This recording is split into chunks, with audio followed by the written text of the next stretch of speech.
Welcome to episode 490 of the Selling Your Screenplay podcast. I'm Ashley Scott Meyers, screenwriter and blogger over at sellingyourscreenplay.com. Today I am interviewing actor, writer, producer Anabelle Munro.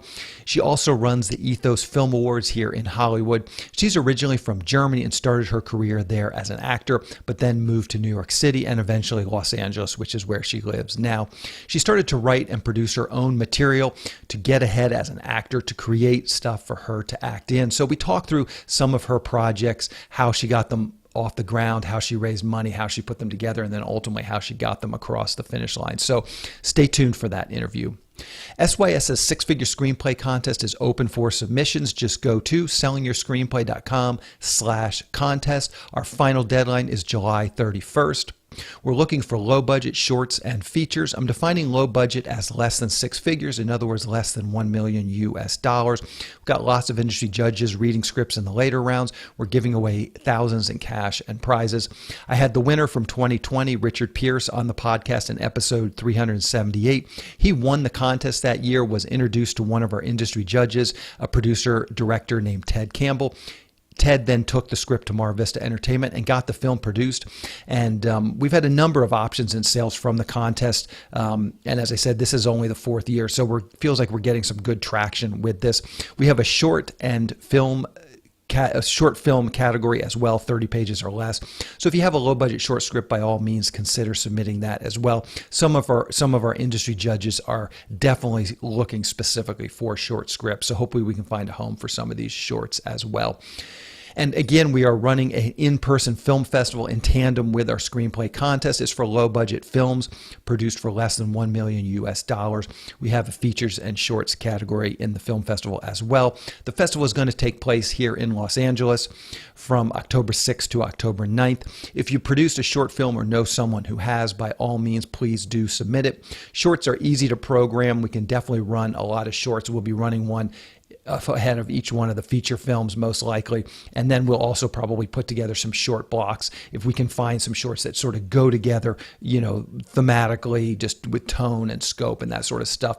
Sometimes it's fun to run these short film blocks if you can get a bunch of short films that really mesh well together. If you have a finished film and would like to submit the festival or learn more about it, just go to sellingyourscreenplay.com/festival. If you want to submit to the screenplay contest, just go to sellingyourscreenplay.com/contest. You can also submit via Film Freeway. We are there as well. So if you use Film Freeway, definitely feel free to submit through Film Freeway. If you find this episode valuable, please help me out by giving me a review in iTunes or leaving a comment on YouTube or retweeting the podcast on Twitter or liking or sharing it on Facebook. These social media shares really do help spread word about the podcast, so they're very much appreciated. Any websites or links that I mentioned in the podcast can be found on my blog in the show notes. I also publish a transcript with every episode in case you'd rather read the show or look at something later on. You can find all the podcast show notes at www.sellingyourscreenplay.com/podcast, and then just look for episode 490. If you want my free guide, How to Sell a Screenplay in 5 Weeks, you can pick that up by going to sellingyourscreenplay.com/guide. It's completely free. You just put in your email address and I'll send you a new lesson once per week for 5 weeks, along with a bunch of bonus lessons. I'll teach the whole process of how to sell your screenplay in that guide. I'll teach you how to write a professional logline and career letter and how to find agents, managers, and producers who are looking for material. Really is everything you need to know to sell your screenplay. Just go to sellingyourscreenplay.com/guide. So now let's get into the main segment. Today I am interviewing actor, writer, producer Anabelle Munro. Here is the interview. Welcome, Anabelle, to the Selling Your Screenplay podcast. I really appreciate you coming on the show with me today. Thanks. Thanks for having me.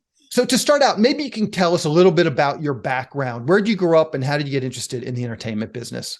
All right, a loaded question. I'm originally from Speyer in Germany, a beautiful, amazing place. It's like Disneyland, but in real. You can look it up, and then you know what I mean.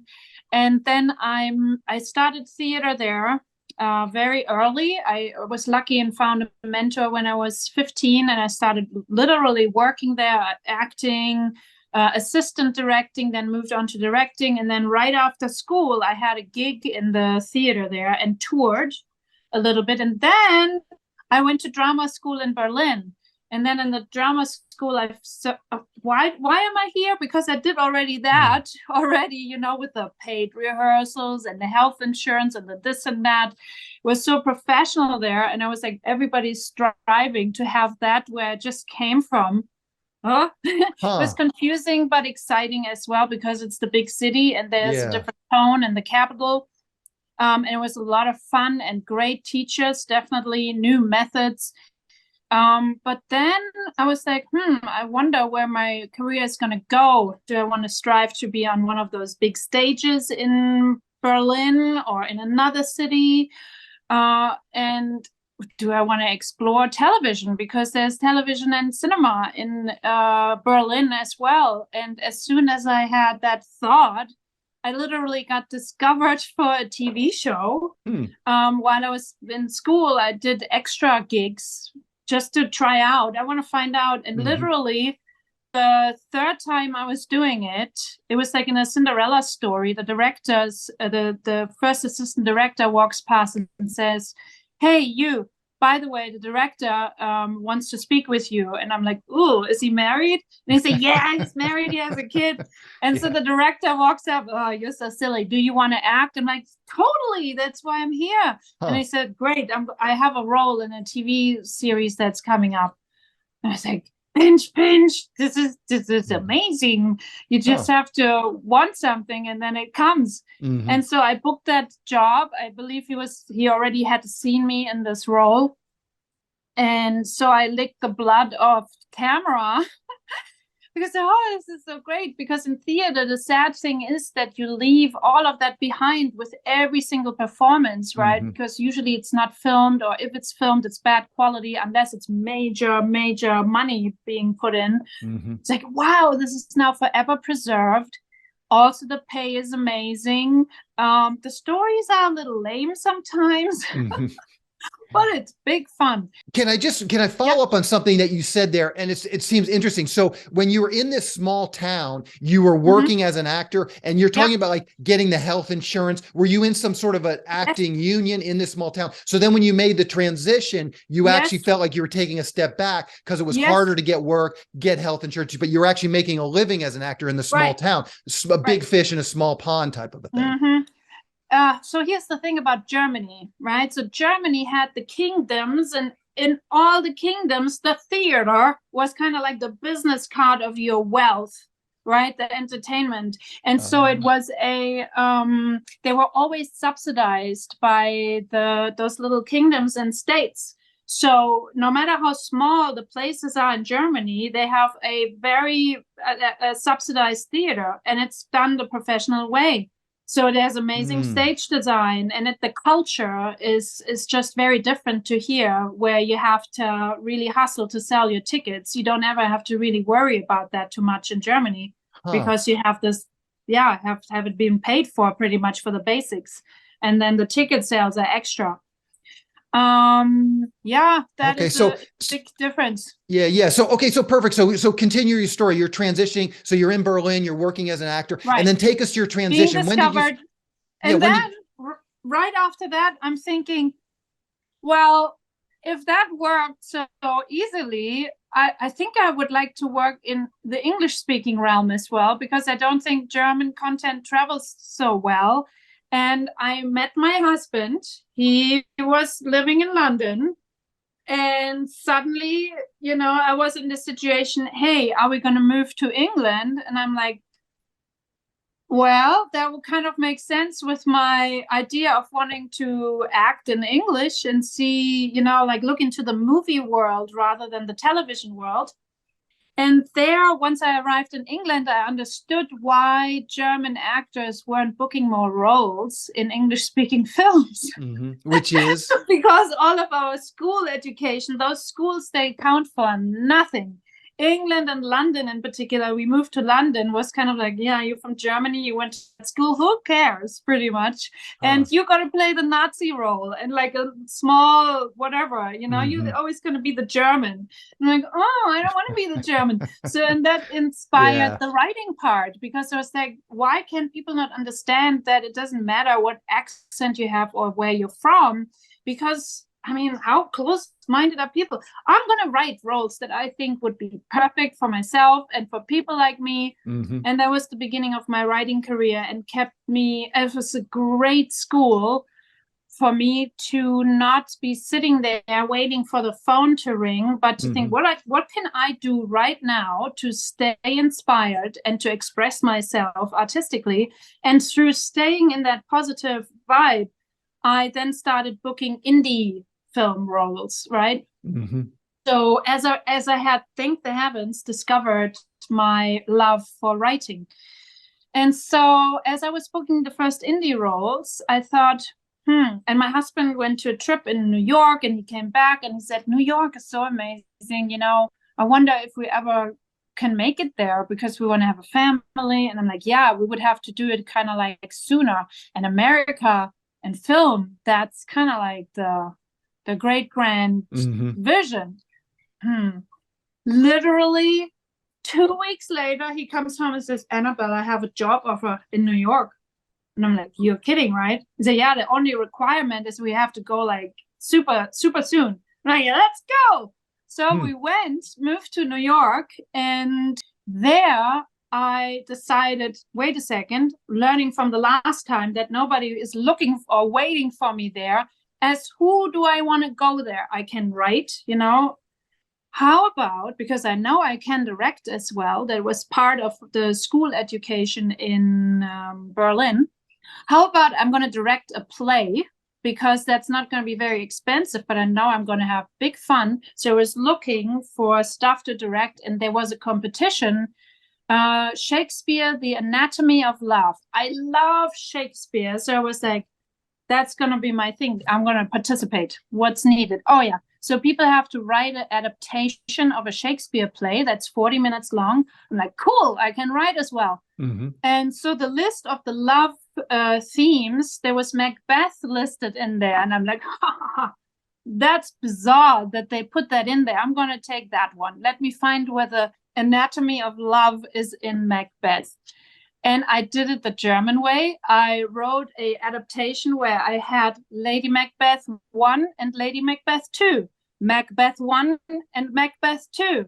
And I had the ego and the human, the like kind personality split into two, and had a mirror frame, an empty mirror frame.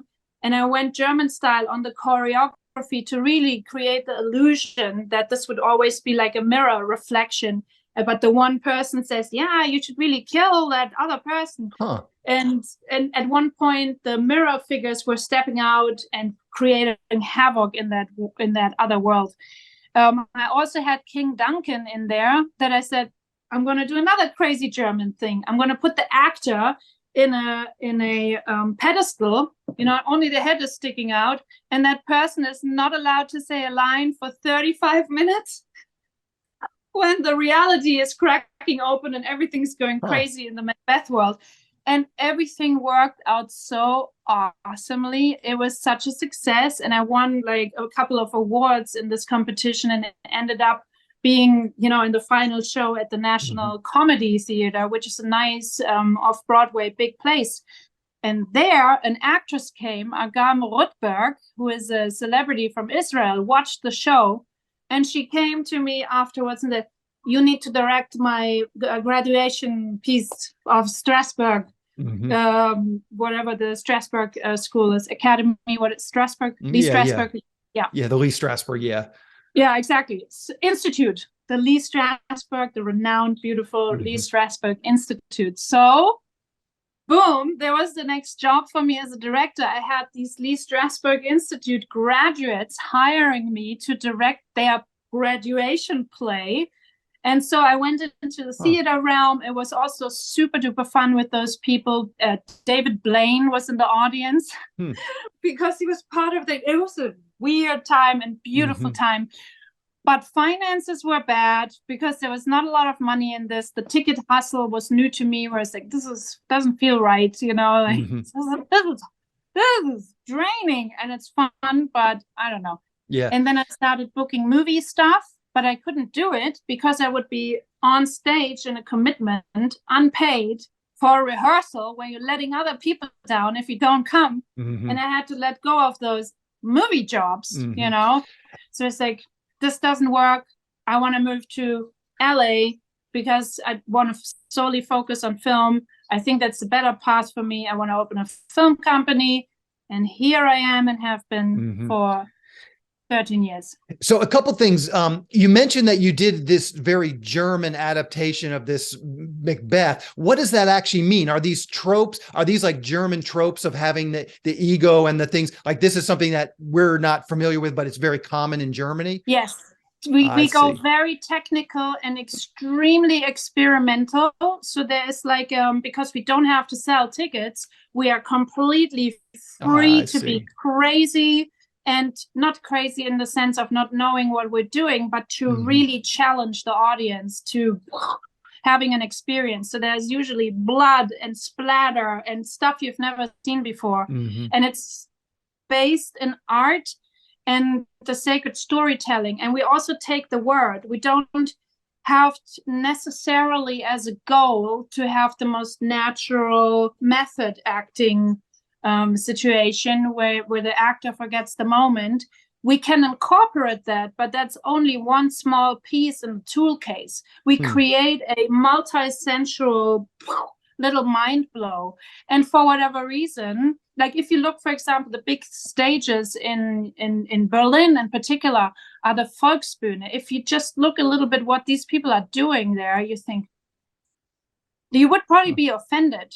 But in the German theater culture, this is cutting edge, political, scientific in a way to what you can do on stage with script, with the written word, right? It's you come out of a show like that with a changed mind, really, because you had a experience that really ruffled you up big time. So let's talk about some of these first shorts. Again, I'm looking at your IMDb page, White Curl, Strange Fruit, Ratty, Ganja and Fish Out of Water. Were those, just talk about those briefly. Are those some of these shorts that you were doing with these students? You were producing these talk just, how did you get these off the ground? Like what was that transition now? You're actually doing shorts. So in Berlin, that goes all the way back to Berlin when I started being in film, and I noticed, that it's great, but the TV stuff is like a little bit on the, I don't know, not the deepest thing you ever, you know, especially crime stuff. Germans are obsessed, you know, they have this extremely intellectual theater culture. But then when it comes to television, they are all into these crime series. And it's always, I don't know. So I thought, what would I want to do? And so actually I wrote a short film called White Cut, and I knew other director friends and whatnot. So I co-directed and wrote a script about a theme that is very close to me, homelessness. So that was the first kind of experiment, and then maybe just talk like, again, I know that there's a lot of screenwriters out there that are looking to get their first short into production, so just talk about that a little bit. How did you get money together? How did you get equipment? How did you get a crew? How did you just actually get this thing from script to being produced? Right. There was this wonderful gentleman, Jonas Teitke, who was also an aspiring director, who had cast me in a little experiment of his. It was like a one-shot film, and we really got on well. And I said, hey, I have a script. Maybe we can collaborate on this and share direction. I have the script. And he had access to the equipment, and I had access to the location. I acted in it as well. Gotcha. And my friends from acting school acted in it as well. And so where do you just get the confidence? Because I know this is something that a lot of people as a writer, that they've never necessarily been on set, but how did you have the confidence as an actress to just say, you know what, I'm also a writer, director, and producer? And I mean, you've got to have enough confidence to convince all of these actor friends and this crew people that, you know, I mean, they're coming probably working for no money or next to no money. So you've got to have that confidence to be able to corral people in. But just where does that confidence come from? Where do you get the sort of the confidence to go through? The story, the sacredness of the story, and the importance of the story. And you also need to know, and I have that inbuilt, I have a dire urge to take people with me when I'm having a great experience. I would not take them with me if I jump off the cliff. It's the other way around. I have a need to take people with me to Happy Land when they're around me, because that amplifies my success and my happiness, because I see it in the reflection of the gang. It's like this thing where 1 and 1 makes 3, where you create this rare thing of shared creativity, trust, joy, and it's for the sake of the greater good, pretty much. And I know it might sound a little bit hokey, but that is my fuel. And I'm not the only one. Once you meet kindred spirits, I agree. You're sitting on a torch. Just the energy is contagious. That positive vibe is contagious, and it can go a long ways. So let's talk about some of your feature films. You produced a movie called Dandelion Season, which you actually acted in and produced, but you didn't write and direct. Maybe you can talk about that a little bit. Again, I know there's screenwriters out there. I get emails from people like, well, how can I get this screenplay to this director? Just walk us through this things. How did you get involved with this project? How did you find this screenplay? So that came actually through Del Weston, who was my best buddy and mentor for many years until he passed away in 2021. And so he just called me up saying, hey, we have a situation here. I need your help. And I was, sure, what is it? Let's do it. And then, we did Dandelion Season. It was a writer and director who he had supported from Iran through the Action and Film Megafest, which is his film festival that is, I think, no more after he passed away. And perfect. So I didn't have a lot of pickings to do with the script, but I ended up doing the majority of the producing work. And so it kind of like the project was there before I came on, but there was a big gap for my things that I could contribute. So just in general, when you read feature-length scripts, are there some tips you can give as someone who's been a writer, now producer, director, actress? Are there some tips you can give to screenwriters? What do you see in screenplays that you really like? What do you think writers don't do enough of? What do you think they do too much of?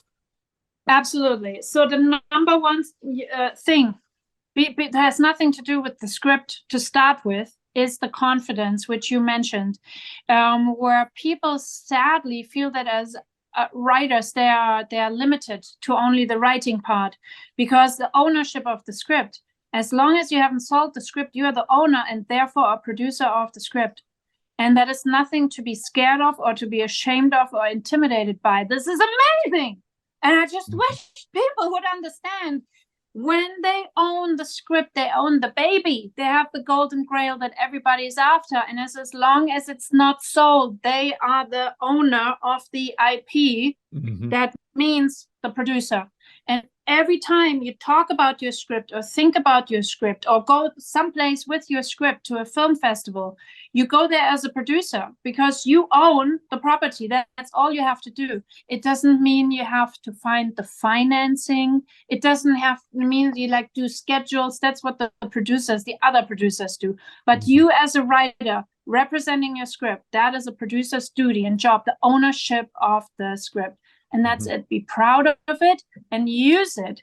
And then look in the story and remember why you wrote it, because something was so important to you that you sat there for so many hours, pouring in all your knowledge, all your heartache, all your tears, all your sweat that you've had for, 20, 30, 40, 50 years. That's in that script. So be proud, okay? Yeah. Start with that. Remember why you wrote it and what it is. It's the baby.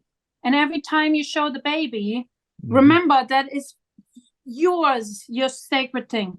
That's all you have to do, producing part. Okay. And then for me to read, if you come with me as a confident mother or father and say, hey, this is what I'm doing. This is important to me and I'm proud of it. Of course, I'm going to take notice, right? And so then when you have my attention at first and I read, we all know the rules. Have a kick-ass logline, right? If I don't know what your film is about when I read your metadata, it's already a red flag. So your logline is so, so, so important because there's a science behind it. You know this as a writer. Don't skip over it. For producers, it's the number one thing. We don't like to waste our time reading. We want to know that you already have done your homework. Never give something out with spelling mistakes, with grammar mistake. Never, never, never. Hire your nephew. I don't know. Hire somebody to just make sure there's no spelling mistake in there. Because when we see that, we think, sadly, nobody cared. Because now I don't care.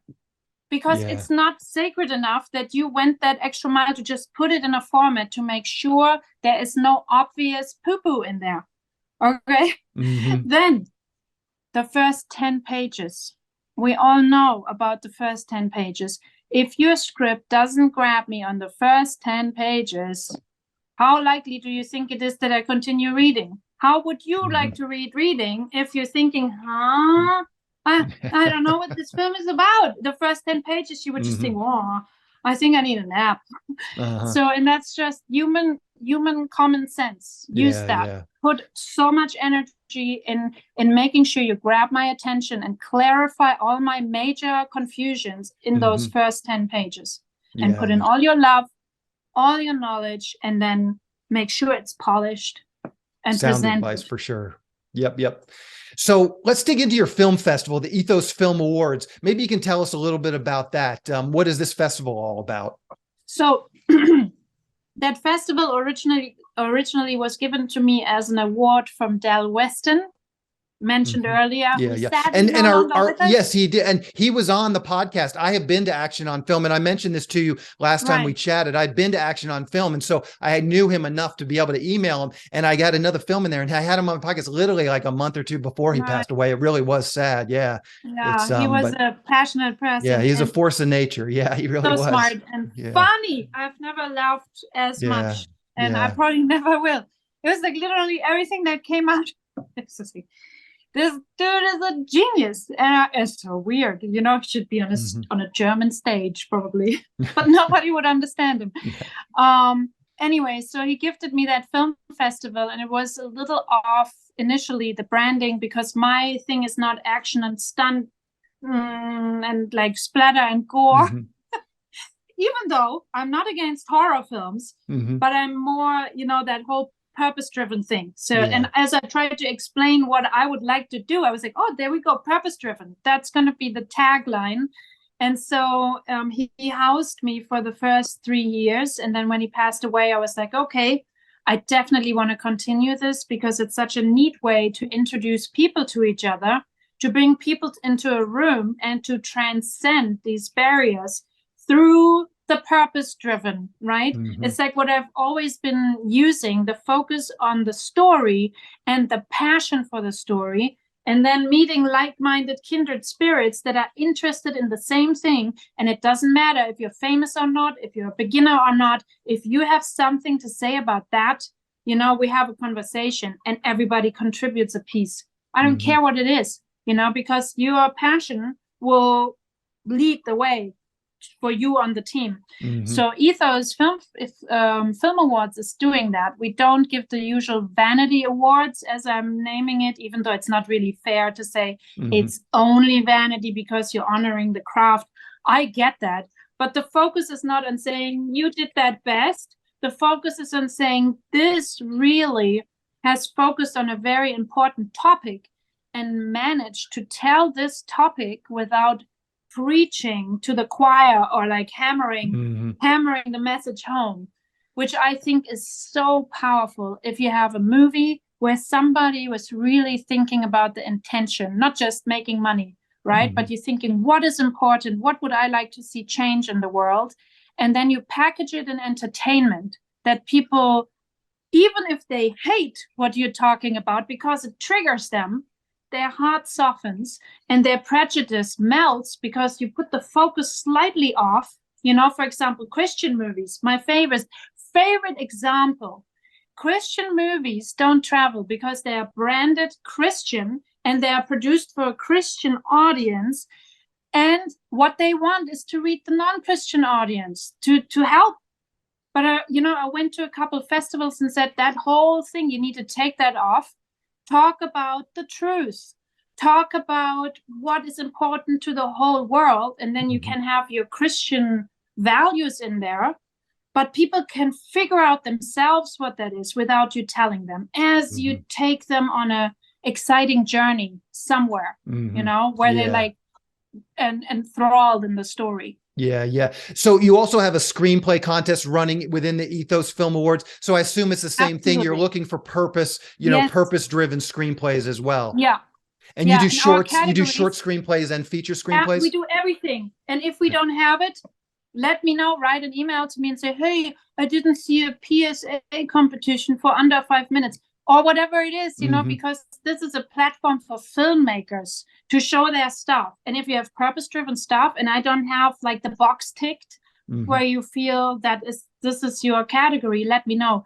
Because we don't give awards based on the categories. We give awards based on how people have put the message in the most efficient, broad way, in the most skilled way. So we're looking at the Nobel Prize, actually, to when it comes to the categories. We have a peace category, we have science, we have technology, sustainability, you know, environmental causes. We have faith-based as well, because I believe that's part of the whole shebang, spirituality. Why are we here? Death, right? Those fundamental issues that humans have to struggle with. Anything related to the meaning of life, and suggesting a movie that gives the solution for a better life in a way that is not preaching or lecturing. Yeah, that is the movie for us.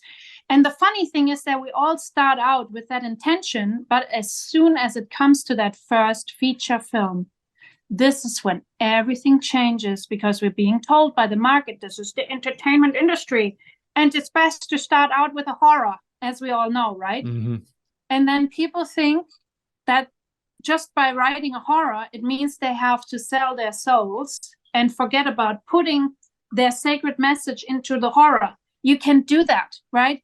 You don't have to just show heads flying off and like guts splattering out. You can write a very, very intelligent horror, stay true to your origins, and just take your time and be double smart, instead of thinking, oh no, I have to play by the rules of the industry. Yes, but don't forget who you are and why you started doing this. It's like the same with lawyers, right? They always start out wanting to be Robin Hood, and then they have the greatest crook as their first client, thinking, oh, no, I'm representing the devil. Yeah, for sure, for sure. So how can people learn more about the festival and potentially enter? Do you have a link that we can send people to? Yes, the Film Freeway page is the best, because we update that constantly. Okay. And yeah, it's the up and running straight access. Film Freeway, Ethos Film Awards. Perfect. I'll put that in the show notes so people can click over to that. And just to wrap things up, what is the best way for people to keep up with what you're doing? Twitter, Facebook, Instagram, anything you're comfortable sharing, I will put that in the show notes as well. Is it even? I don't put that much out because I'm building much, and you know, like the Film Freeway for the filmmakers is probably the best. And then we have the Facebook, of course. I'm old fashioned when it comes to that. I love Insta for the looks and all of that. But when it comes to really giving information, I believe Facebook, you can like write stuff there. On Insta, I feel it's more about the images. So I'm a Facebook person. Gotcha. Yeah, well, I'll round all that stuff, and as well, I will link to your IMDb page too, so people can just get a feel for your background as well. Well, Anabelle, I really appreciate you coming on, talking with me today. I look forward to attending your festival. Hopefully I'll see you there, and we can actually meet one day. Yes, totally. Exciting. Perfect. Sounds good. I appreciate it. Bye. Bye. A quick plug for the SYS Screenwriting Analysis Service. It's a really economical way to get a high-quality professional evaluation on your screenplay. When you buy our 3-pack, you get evaluations at just $67 per script for feature films and just $55 for teleplays. All the readers have professional experience reading for studios, production companies, contests, and agencies. You can read a short bio on each reader on our website, and you can pick the reader who you think is the best fit for your script. Turnaround time is usually just a few days, but rarely more than a week. The readers will evaluate your script on 6 key factors: concept, character, structure, market marketability, tone, and overall craft, which includes formatting, spelling, and grammar. Every script will get a grade of pass, consider, or recommend, which should help you roughly understand where your script might rank if you were to submit it to a production company or agency. We can provide an analysis on features or television scripts. We also do proofreading without any analysis. We will also look at a treatment or outline and give you the same analysis on it. So if you're looking to vet some of your project ideas, this is a great way to do it. We will also write your logline and synopsis for you. You can add this logline and synopsis writing service to an analysis, or you can simply purchase this service as a standalone product. As a bonus, if your screenplay gets a recommend or a consider from one of our readers, you get to list the screenplay in the SYS Select database, which is a database for producers to find screenplays and a big part of our SYS Select program. Producers are in the database searching for material on a daily basis, so it's another great way to get your material in front of them. As a further bonus, if your script gets a recommend from one of our readers, your screenplay will get included in our monthly Best Of newsletter. Each month we send out a newsletter that highlights the best screenplays that have come through our script analysis service. This is a monthly newsletter that goes out to our list of over 400 producers who are actively looking for material. So again, this is another great way to get your material out there. So if you want a professional evaluation of your screenplay at a very reasonable price, check out www.sellingyourscreenplay.com/consultants. Again, that's sellingyourscreenplay.com/consultants. On the next episode of the podcast, I'm going to be interviewing Andy Volk. He is the film programmer over at the Austin Film Festival. He comes on the show to talk about the Austin Film Festival, which is very writer-centric, and he gives some great advice to writers about how to approach festivals like Austin, how to give yourself the best chance to succeed at a festival like Austin, and then ultimately how to just optimize your experience if you do end up going. So keep an eye out for that episode next week. That's the show. Thank you for listening.